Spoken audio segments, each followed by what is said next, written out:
Why you become a refugee? Why you become a refugee? No. You have a country.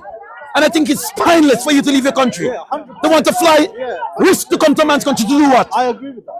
Remember, your culture is not in that man's country. The constitution is not built for you. Yes, no. So why you want to come here? It's very serious, my brother. You're coming to a man's country where your whole life depends on where you're going, my friend. Do you know what it is? They abuse the system here. That's what it is. I'm not talking about the abuse. Why?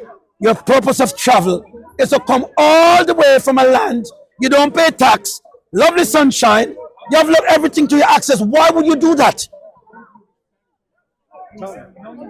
To live a tax-free life? You pay tax in England.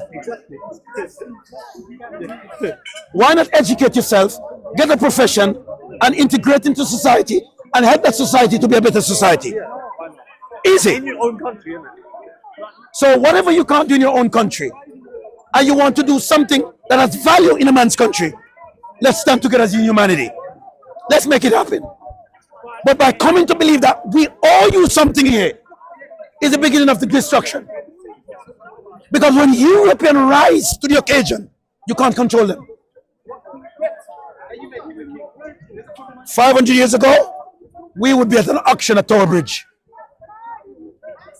We don't talk about the civil rights of black people, the persecution and what we went through. But do we hold it against our predecessor? No, we move on. There are more black millionaires today. Men, look at how we evolve. If you can't learn to let go of the past, your future is not promisable. And everybody here has a problem with Europe, but you're in Europe.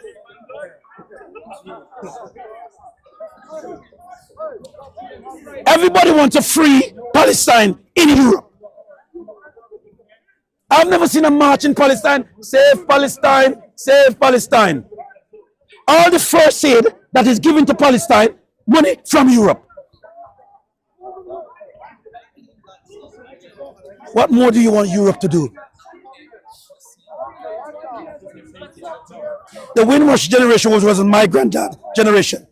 They migrate to Europe to take up work position into the labor force, to not only to help the British economy, but to make life of themselves. And they did triumph.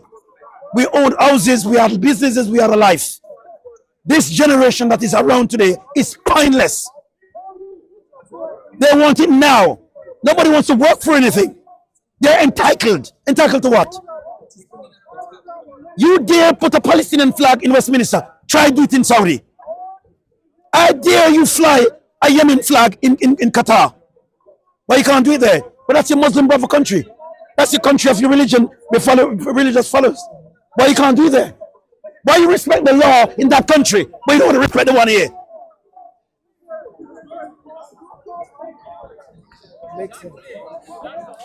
Sharia law? No. I don't want it in Pakistan or Asia or anywhere. But you want the law you run away from here. Are you ready to stone your mom to death? Are you ready to chop his hand off here? So what you want then? What more can England do for anybody? What more? I'm even worried from a refugee brothers who sailing on boats to Europe. What is going to happen to them? Because the Britain I hope for them to come to, that they can be something off in that country, is gone. The days of glory in England, where everything seems normal, it's abnormal now. Everybody wants rights. Everybody wants it. So what's going to happen? Remember, you migrate to England, you have no leave to remain here, no access to public funds, don't have a proper home to live in, your family is not here, you don't have means to work, and you're 35 years of age. How long are you on the system for until you get that leeway? Another 35 years. In 35 years, plus 35, that's 60 years of your life gone. What is left of your balance of your life? And not only that, there's somewhere waiting for you. Graveyard. The graveyard, and Mr. Detty said, no. He's coming. He's coming. He's coming. There's one place in human history that all of us has appointment for is the graveyard. It's the only hotel when you check in, you don't check out. Your beds are undisturbed. The graveyard has some of the most beautiful women who never found love. The most richest men who never got time to spend their wealth. Everything that you have achieved, you will have to die and leave it one day. All roads lead to the morgue. You came naked into the world and your mom bathed you. Your final journey before the grave, somebody wash you. So what we do we spend time to fight an endless battle that there's no solution, or let's join hands together to make England and Great Britain great again? I say, let's rise to the occasion. Let's have the coffee with sugar. Let's put some milk in the tea.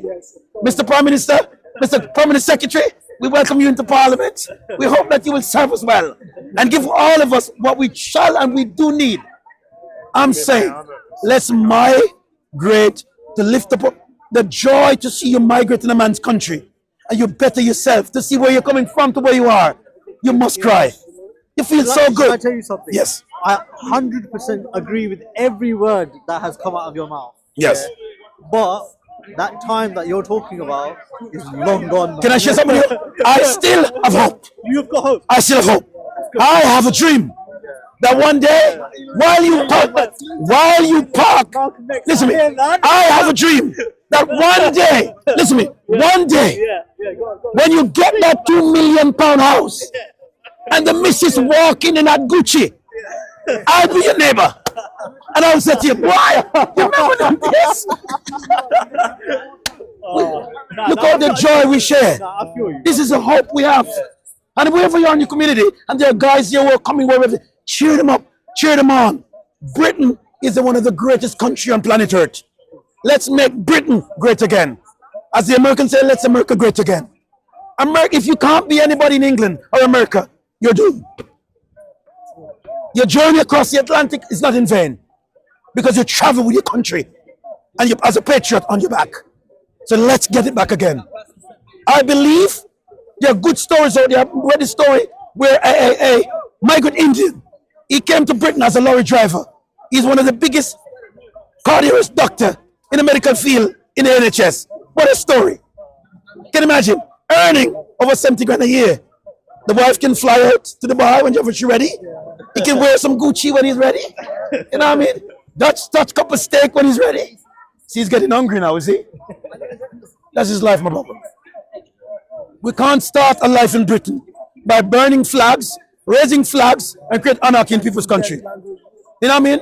Wanting the death and killing of people, we can't do that. Can't. And I'm saying, let's not be biased. If we can't do it in our own country, why do we migrate to do it into people's country?